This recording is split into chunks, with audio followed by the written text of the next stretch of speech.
Members of Congress, I now have the high privilege and distinct honor of presenting to you His Excellency Benjamin Netanyahu, Prime Minister of Israel.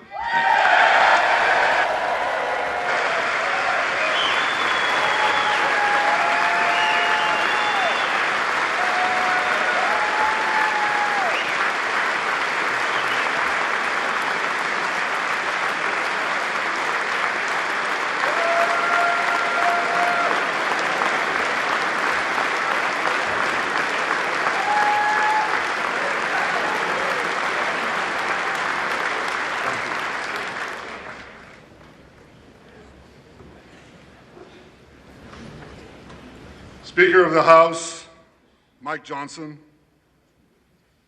Senator Ben Cardin, Minority Leader Hakeem Jeffries, Senate Majority Leader Chuck Schumer, Senate Minority Leader Mitch McConnell, Senators, members of Congress, distinguished guests. Mr. Speaker, I want to thank you for giving me the profound honor of addressing this great citadel of democracy for the fourth time.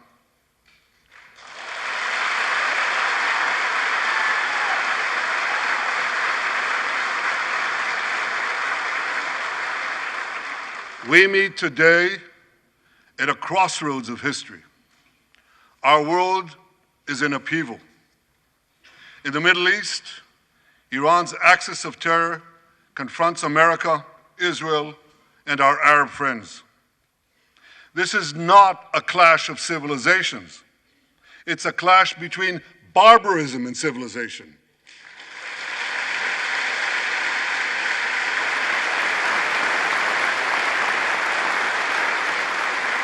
It's a clash between those who glorify death and those who sanctify life.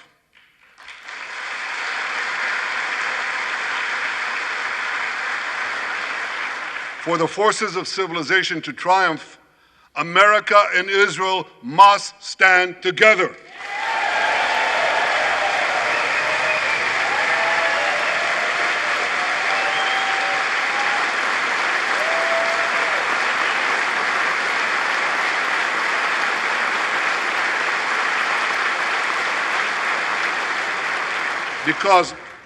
Because when we stand together, something very simple happens. We win, they lose.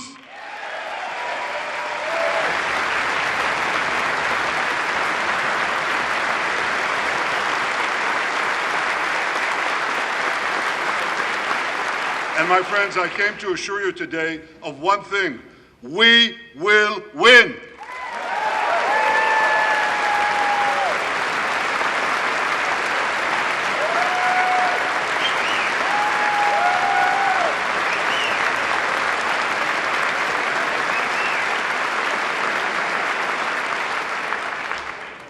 Ladies and gentlemen, like December 7th, 1941, and September 11th, 2001, October 7th is a day that will forever live in infamy. It was the Jewish holiday of Simchat Torah. It began as a perfect day, not a cloud in the sky. Thousands of young Israelis were celebrating at an outdoor music festival. And suddenly, at 6:29 a.m., as children were still sleeping soundly in their beds in the towns and kibbutzim next to Gaza, suddenly heaven turned into hell. 3,000 Hamas terrorists stormed into Israel. They butchered 1,200 people from 41 countries, including 39 Americans. Proportionately, compared to our population size, that's like 20 9/11s in one day. And these monsters, they raped women, they beheaded men, they burnt babies alive, they killed parents in front of their children, and children in front of their parents. They dragged 255 people, both living and dead, into the dark dungeons of Gaza. Israel has already brought home 135 of these hostages, including 7 who were freed in daring rescue operations.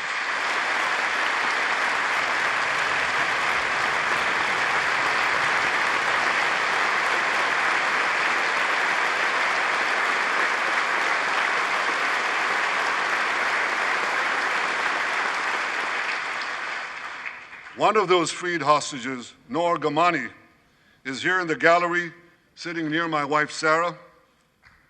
On the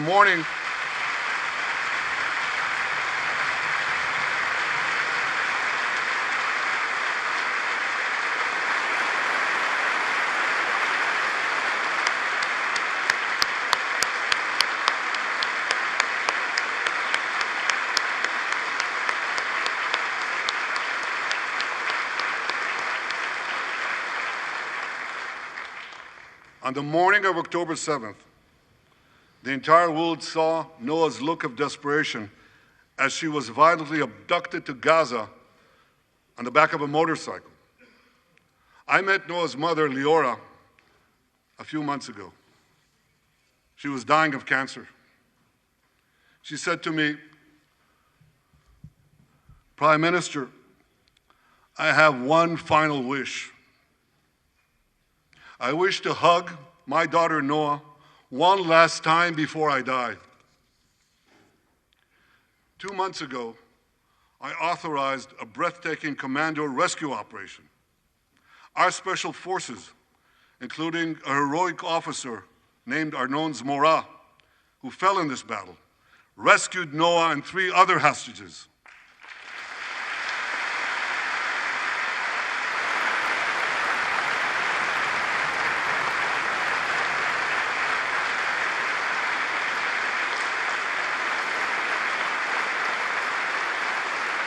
Noah, I think it's one of the most moving things. When Noah was reunited with her mother, Leora, and her mother's last wish came true. Noah, we're so thrilled to have you with us today. Thank you.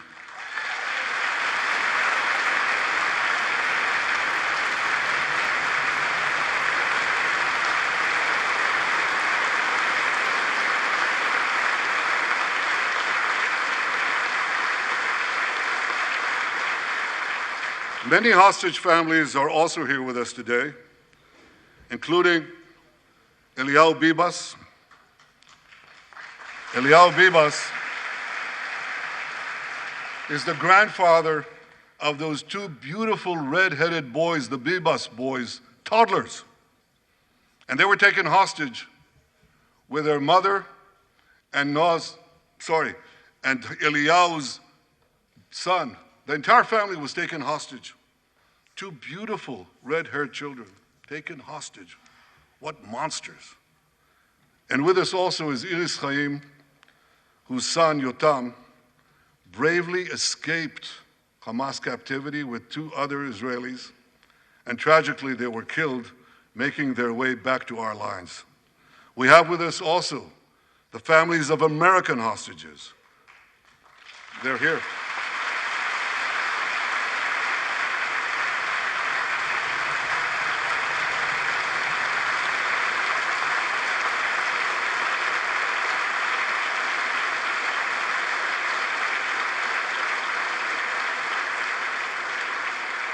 The pain these families have endured is beyond words.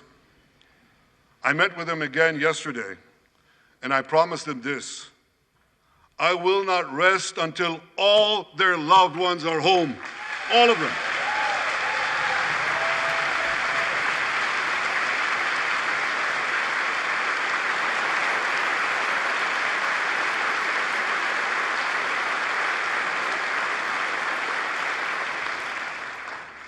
As we speak, we're actively engaged in intensive efforts to secure their release, and I'm confident that these efforts can succeed. Some of them are taking place right now.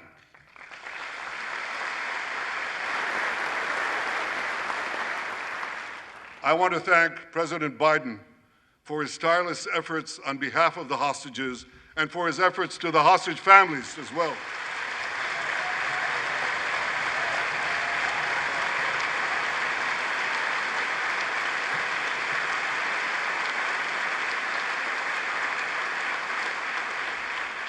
I thank President Biden for his heartfelt support for Israel after the savage attack on October 7th.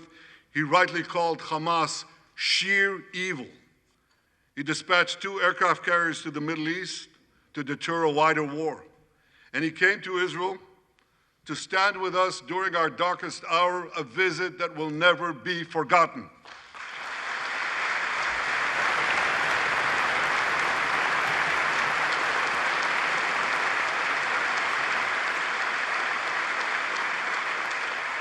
President Biden and I have known each other for over 40 years. I want to thank him for half a century of friendship to Israel and for being, as he says, a proud Zionist. Actually, he says, a proud Irish-American Zionist.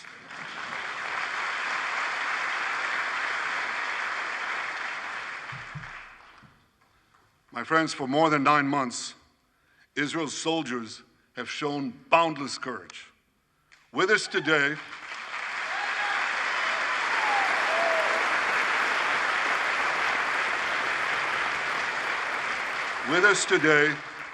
is Lieutenant Avichai Reuven.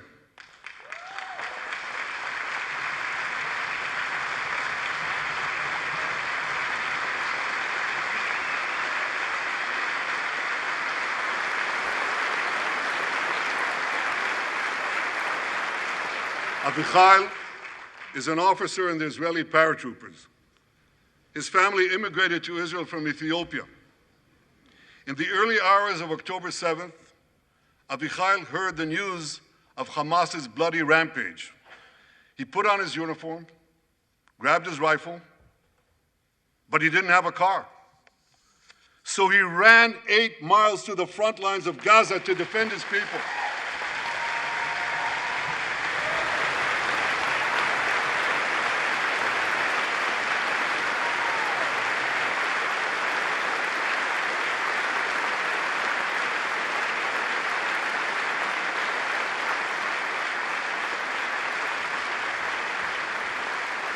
You heard that right. He ran 8 miles, came to the front lines, killed many terrorists, and saved many, many lives. Avichai, we all honor your remarkable heroism. Another Israeli is with us here today, and he's stand up right next to Avichai. This is Master Sergeant Ashraf al-Bakhiri.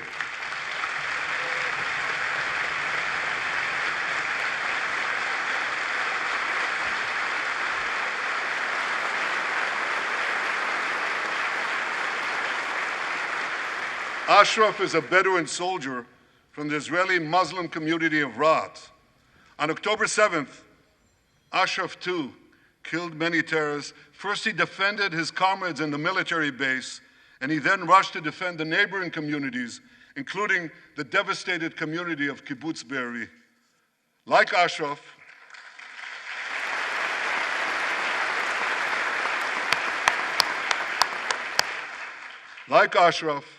the Muslim soldiers of the IDF fought alongside their Jewish, Druze, Christian, and other comrades in arms with tremendous bravery.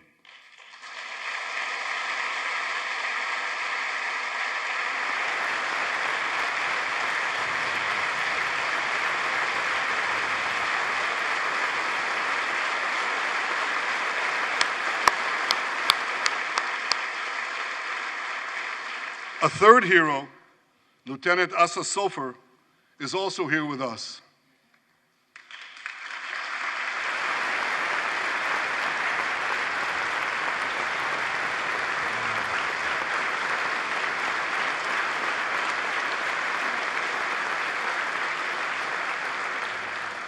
Asa fought as an officer in the Tank Corps, and he was wounded in battle. He was wounded in battle while protecting his fellow soldiers from a grenade. He lost his right arm and the vision in his left eye. He's recovering, and incredibly, within a short time, Asa will soon return to active duty as a commander of a tank company.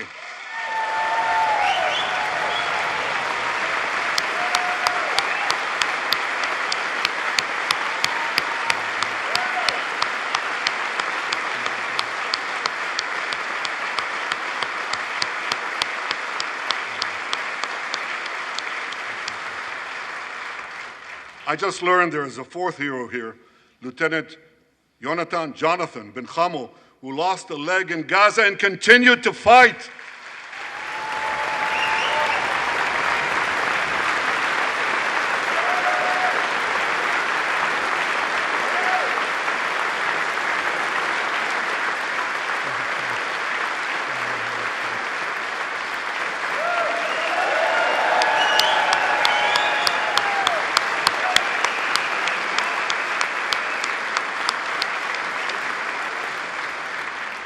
My friends, these are the soldiers of Israel, unbowed, undaunted, unafraid.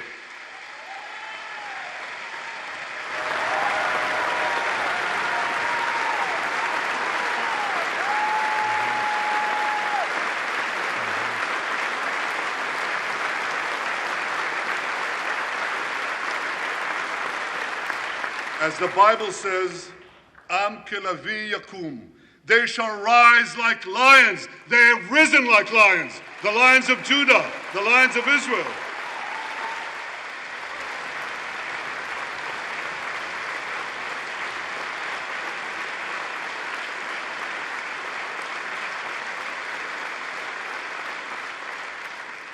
Ladies and gentlemen, the men and women of the IDF come from every corner of Israeli society. Every ethnicity, every color, every creed, left and right, religious and secular. All are imbued with the indomitable spirit of the Maccabees, the legendary Jewish warriors of antiquity. With us today is Yechiel Leiter, the father of one of those Maccabees. Yechiel's father escaped the Holocaust and found refuge in America. As a young man, Yechiel moved to Israel and raised a family of 8 children. He named his eldest son, Moshe, after his late father. Moshe became an exemplary officer in one of our elite commando units. He served with distinction for 2 decades while raising 6 beautiful children of his own. On October 7th, Moshe volunteered to return to combat. 4 weeks later, he was killed when a booby-trapped mine exploded in a tunnel shaft right next to a mosque. At his son's funeral, Yechiel said this: "If the state of Israel had not been established after the Holocaust, the image engraved in our collective memory would have been the photograph of that helpless Jewish boy in the Warsaw Ghetto holding his hands up in the air with Nazi rifles pointed at him. But because of the birth of Israel," Yechiel continued, "because of the courage of soldiers like my son Moshe, the Jewish people are no longer helpless in the face of our enemies."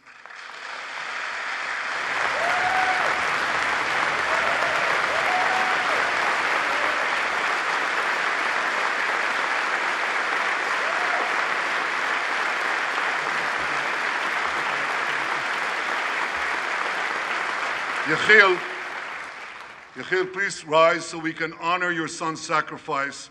And I pledge to you and to all the bereaved families of Israel, some of whom are in this hall today, the sacrifice of your loved ones will not be in vain.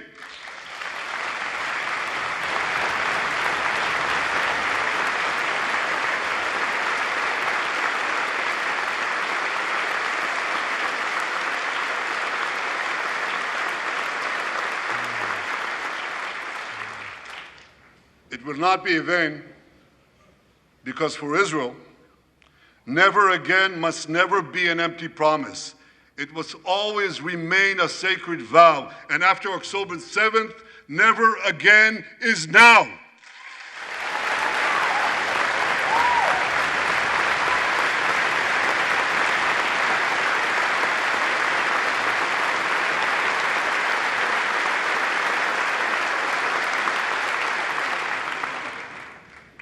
My friends, defeating our brutal enemies requires both courage and clarity.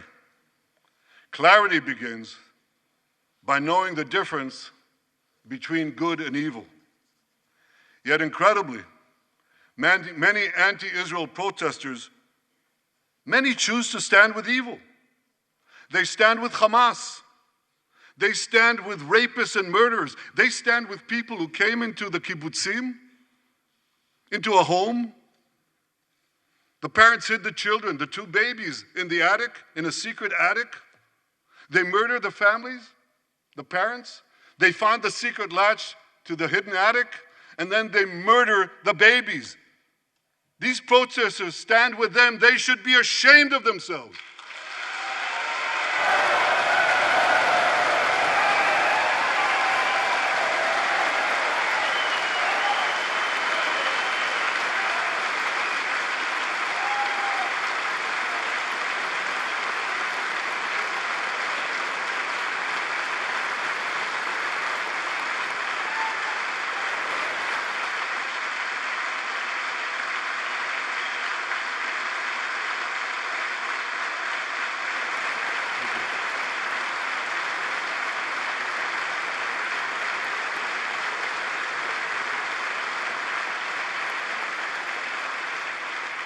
They refuse to make the simple distinction between those who target terrorists and those who target civilians, between the democratic state of Israel and the terrorist thugs of Hamas.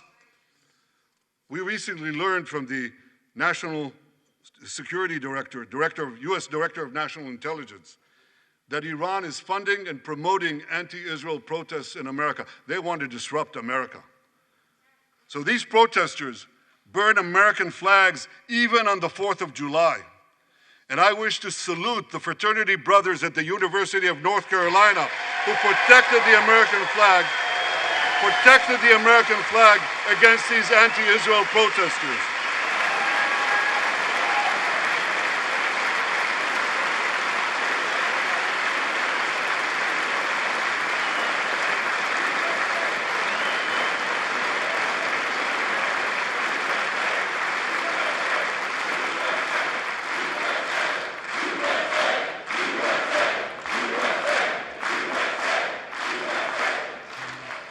For all we know, Iran is funding the anti-Israel protests that are going on right now outside this building.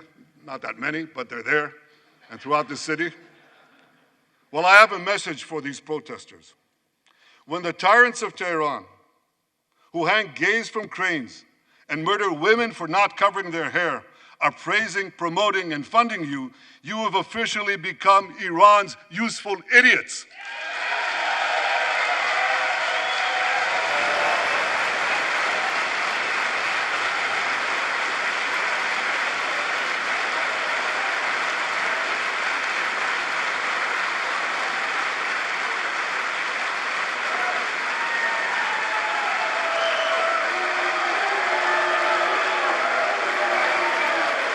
Some of these protesters, and it's amazing, absolutely amazing, some of these protesters hold up signs proclaiming gays for Gaza.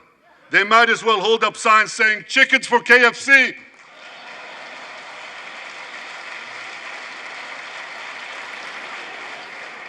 These protesters chant from the river to the sea, but many don't have a clue what river and what sea they're talking about.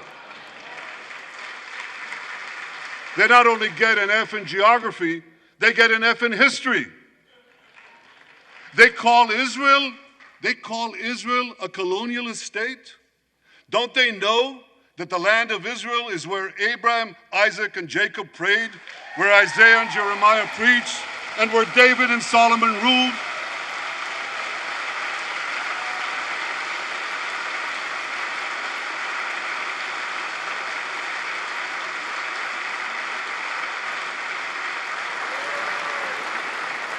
For nearly 4,000 years, the land of Israel has been the homeland of the Jewish people. It's always been our home. It will always be our home.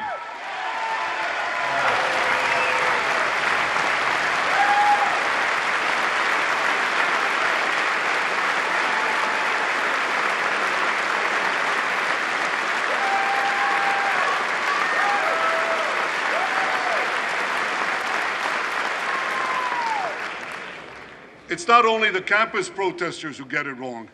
It's also the people who run those campuses. 80 years after the Holocaust,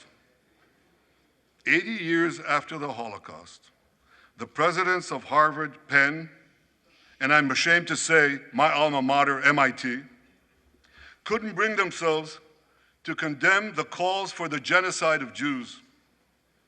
You remember what they said? They said, it depends on the context. Well, let me give these befuddled academics a little context.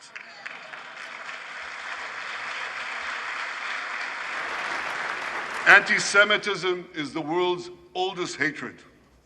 For centuries, the massacre of Jews was always preceded by wild accusations. We were accused of everything from poisoning wells, to spreading plagues, to using the blood of slaughtered children to bake Passover matzahs. These preposterous anti-Semitic lies led to persecution, mass murder, and ultimately to history's worst genocide, the Holocaust. Now, just as malicious lies were leveled for centuries at the Jewish people, malicious lies are now being leveled at the Jewish state. No, don't applaud. Listen.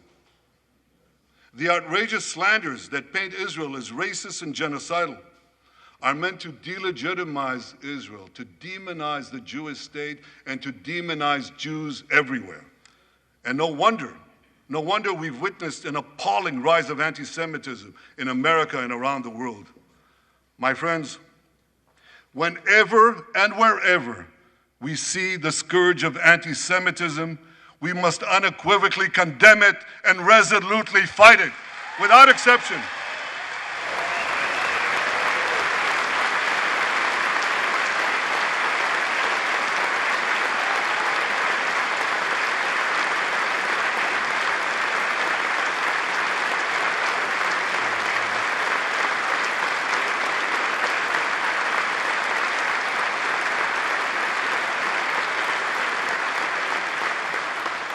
And don't be fooled when the blood libels against the Jewish state come from people who wear fancy silk robes and speak in lofty tones about law and justice. Here's a case in point.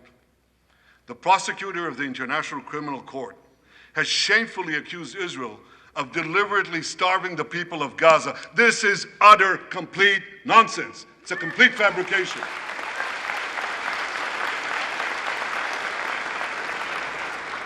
Israel has enabled more than 40,000 aid trucks to enter Gaza. That's 500,000 tons of food, and that's more than 3,000 calories for every man, woman, and child in Gaza. If there are Palestinians in Gaza who aren't getting enough food, it's not because Israel is blocking it, it's because Hamas is stealing it.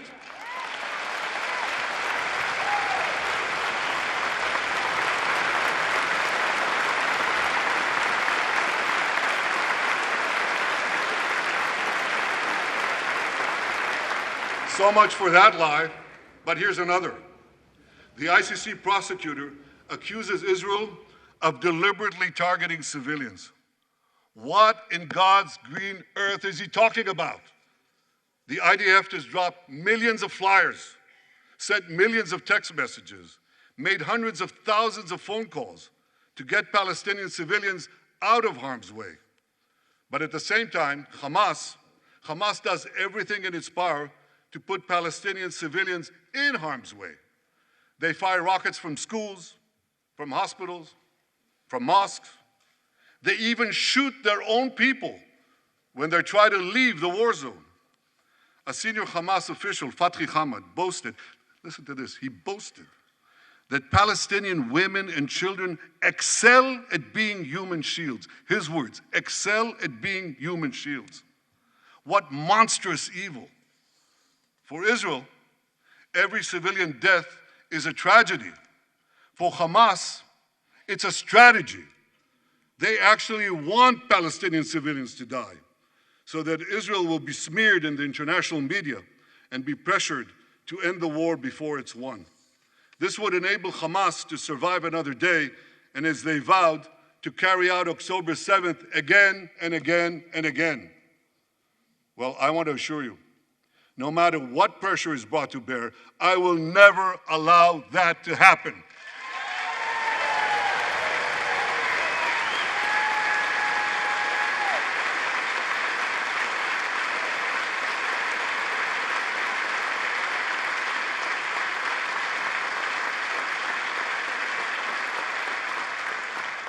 The vast majority of Americans have not fallen for this Hamas propaganda. They continue to support Israel. And I want to say thank you, America, and thank you, senators and House members who continue to support us, continue to support Israel, continue to support the truth, and see through the lies. But as for the minority that may have fallen for Hamas's cons job, I suggest you listen to Colonel John Spencer. John Spencer is head of urban warfare studies at West Point. He studied every major urban conflict. I was going to say in modern history. He corrected me, no, in history. Israel, he said, has implemented more precautions to prevent civilian harm than any military in history and beyond what international law requires.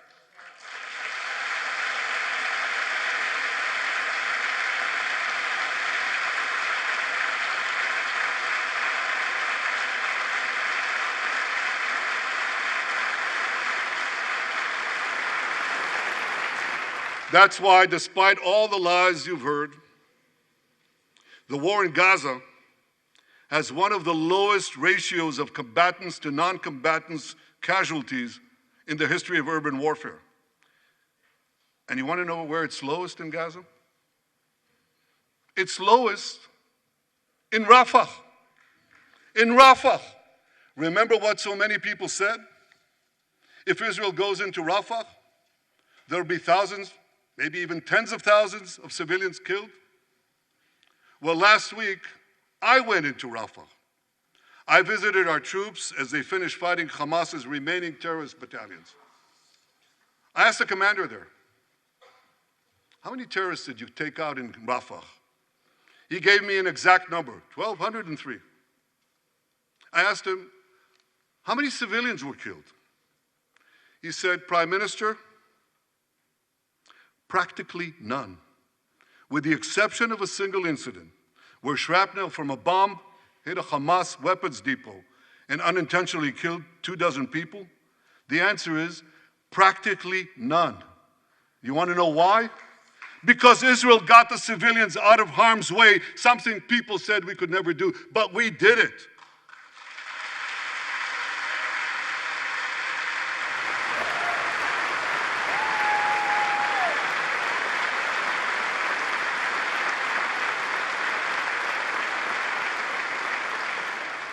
These heroes here today, the heroic soldiers of Israel, should not be condemned for how they're conducting the war in Gaza. They should be commended for it.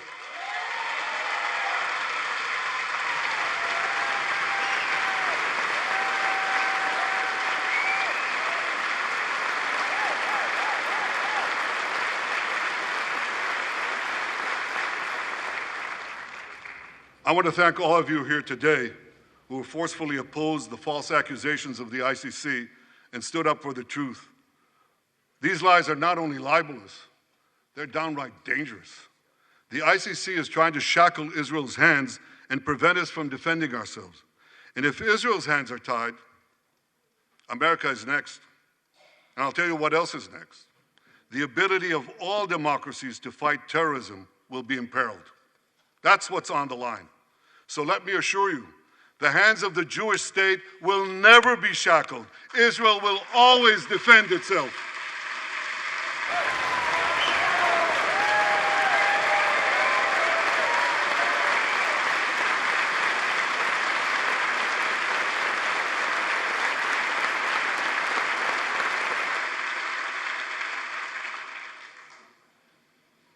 My friends, in the Middle East, Iran is virtually behind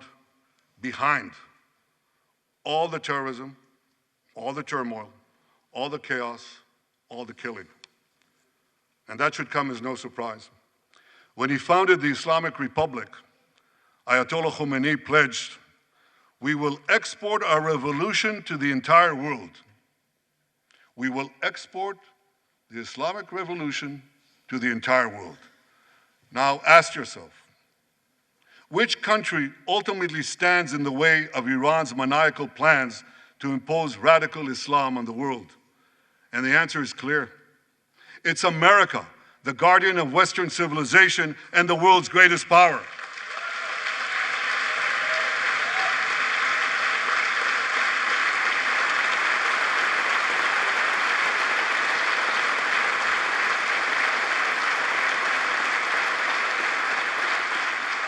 That's why Iran sees America as its greatest enemy. Last month, we heard a revealing comment, ostensibly about the war in Gaza, but about something else.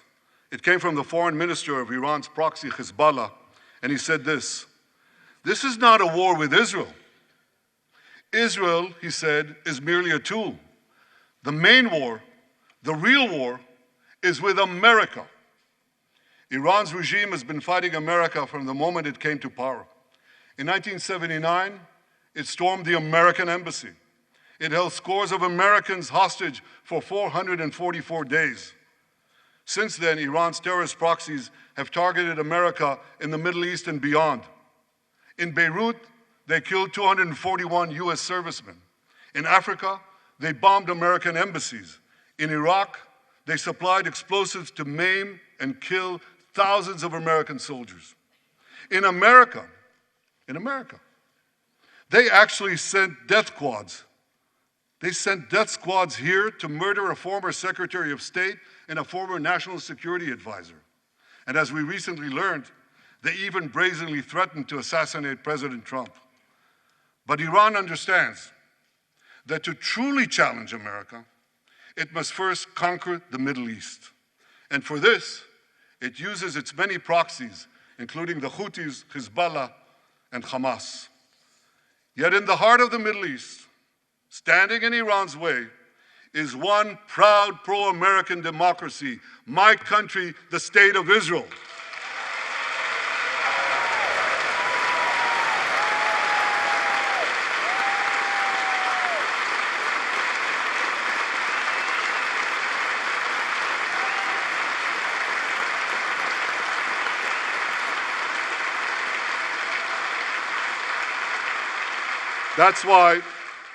That's why the mobs in Tehran chant death to Israel before they chant death to America.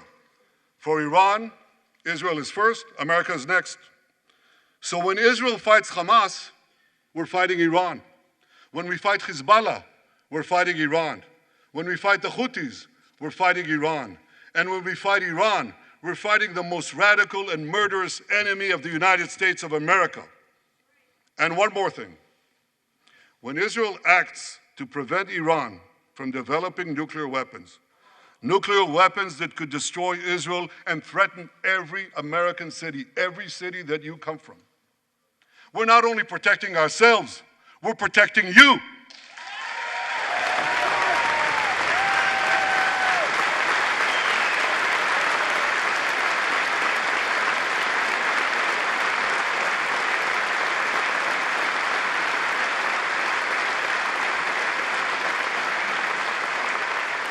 My friends, if you remember one thing from the speech, remember this: our enemies are your enemies. Our fight is your fight, and our victory will be your victory.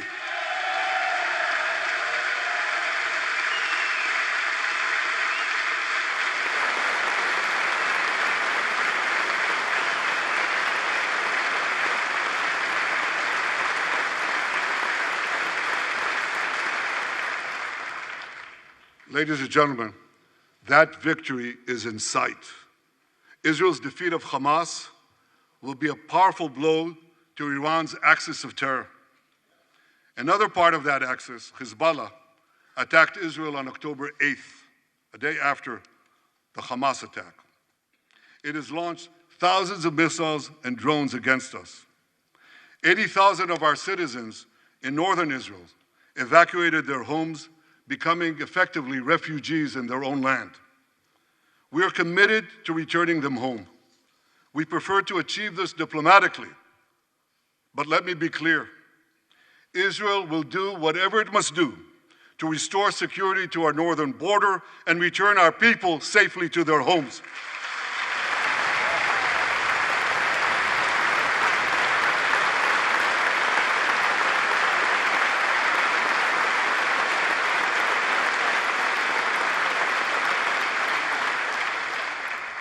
Last Friday, a third Iranian proxy, the Houthis, attacked Tel Aviv with a deadly drone. It exploded a few hundred feet from the American consulate, killing one person and injuring 9. On Saturday, I authorized a swift response to that attack. All our enemies should know this. Those who attack Israel will pay a very heavy price. And as we defend ourselves,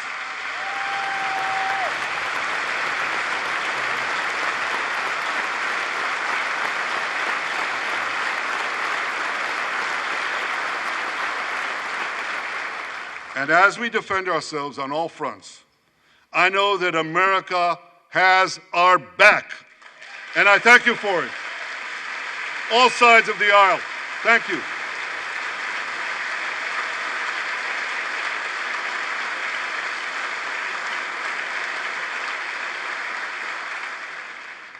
My friends, for decades, America has provided Israel with generous military assistance, and a grateful Israel has provided America with critical intelligence that saved many lives. We've jointly developed some of the most sophisticated weapons on earth. I choose my words carefully. We've jointly developed some of the most sophisticated weapons on earth that help protect both our countries. And we also help keep American boots, we help keep Americans' boots off the ground while protecting our shared interests in the Middle East.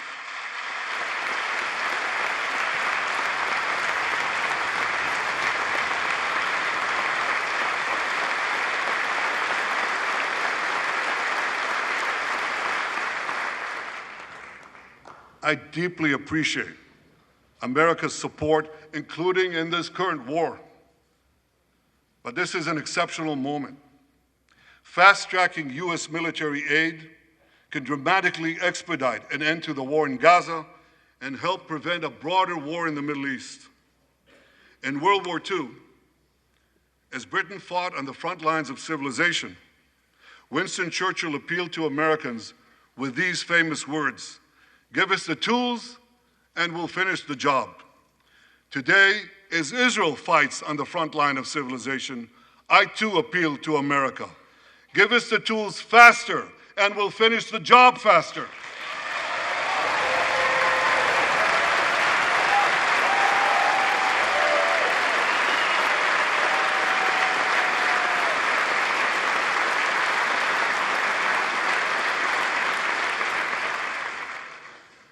My dear friends, the war in Gaza could end tomorrow if Hamas surrenders, disarms, and returns all the hostages.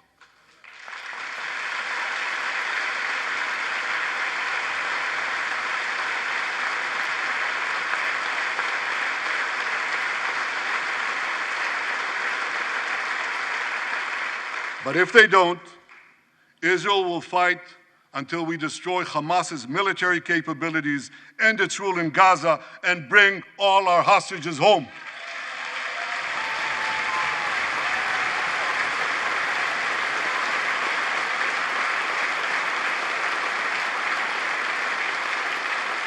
That's what total victory means, and we will settle for nothing less.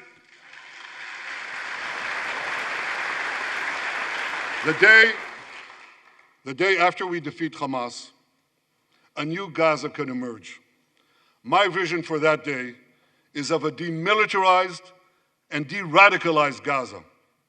Israel does not seek to resettle Gaza, but for the foreseeable future, we must retain overriding security control there to prevent the resurgence of terror, to ensure that Gaza never again poses a threat to Israel.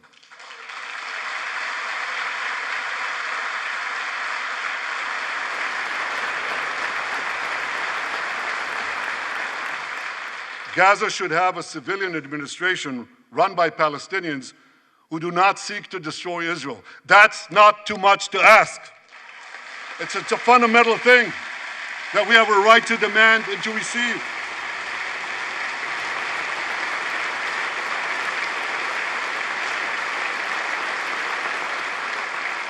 A new generation of Palestinians must no longer be taught to hate Jews, but rather to live in peace with us.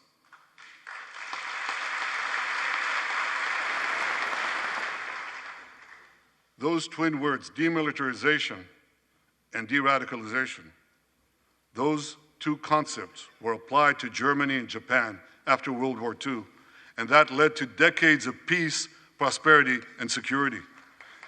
Following our victory, with the help of regional partners, the demilitarization and de-radicalization of Gaza can also lead to a future of security, prosperity, and peace. That's my vision for Gaza.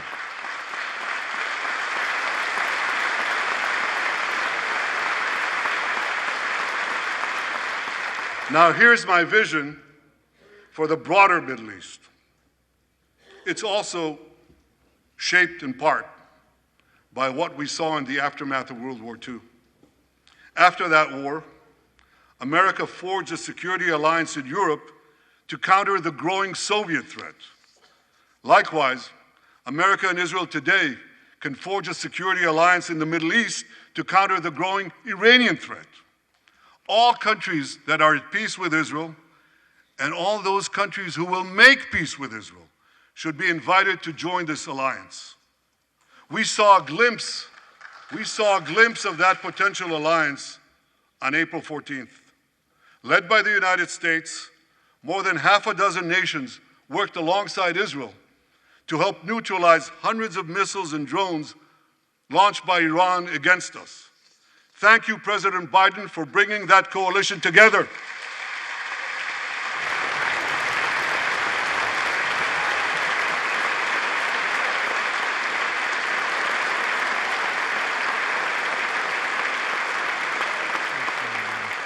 The new alliance I envision would be a natural extension of the groundbreaking Abraham Accords. Those accords saw peace forged between Israel and 4 Arab countries, and they were supported by Republicans and Democrats alike. I have a name for this new alliance. I think we should call it the Abraham Alliance. I want to thank President Trump for his leadership in brokering the historic Abraham Accords.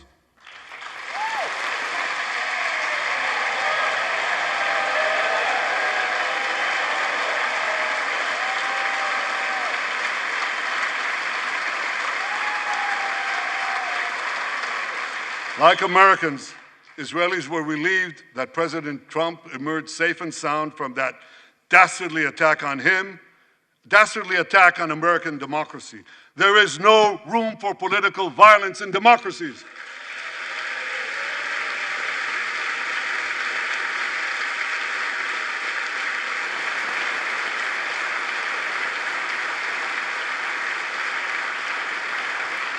I also want to thank President Trump for all the things he did for Israel, from recognizing Israel's sovereignty over the Golan Heights, to confronting Iran's aggression, to recognizing Jerusalem as our capital and moving the American embassy there.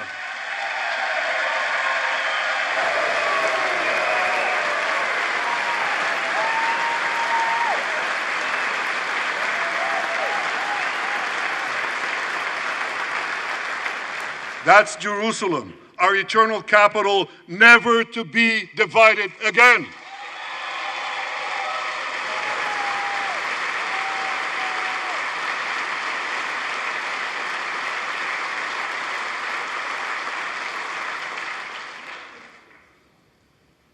My dear friends, Democrats and Republicans, despite these times of upheaval, I'm hopeful about the future.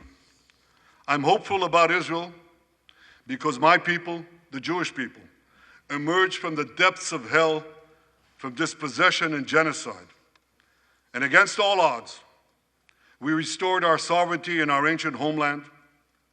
We built a powerful and vibrant democracy, a democracy that pushes the boundaries of innovation for the betterment of all humanity. I'm hopeful about America because I'm hopeful about Americans. I know how much the people of this country have sacrificed to defend freedom. America will continue to be a force for light and good in a dark and dangerous world. For free peoples everywhere, America remains the beacon of liberty its extraordinary founders envisioned back in 1776.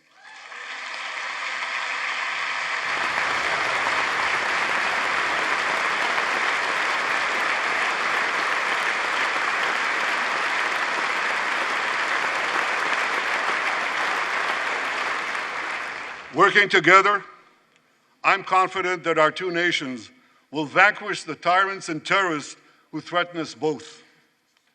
As Israel's Prime Minister, I promise you this: no matter how long it takes, no matter how difficult the road ahead, Israel will not relent, Israel will not bend.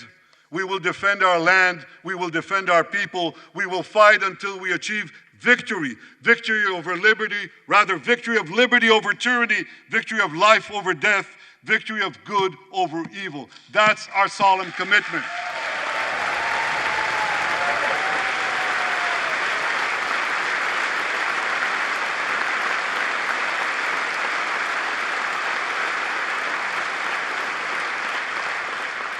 And we will continue to work with the United States and our Arab partners to transform a troubled region from a backwater of repression, poverty, and war into a thriving oasis of dignity, prosperity, and peace.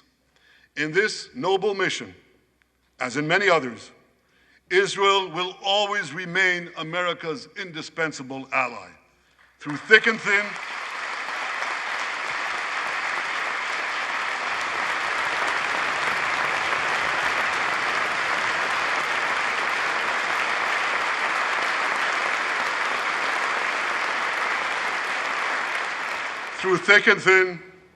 in good times and in bad, Israel will always be your loyal friend and your steadfast partner.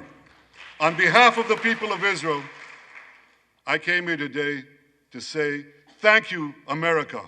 Thank you for your support and solidarity. Thank you for standing in Israel, with Israel, in our hour of need. Together we shall defend our common civilization. Together we shall secure a brilliant future for both our nations.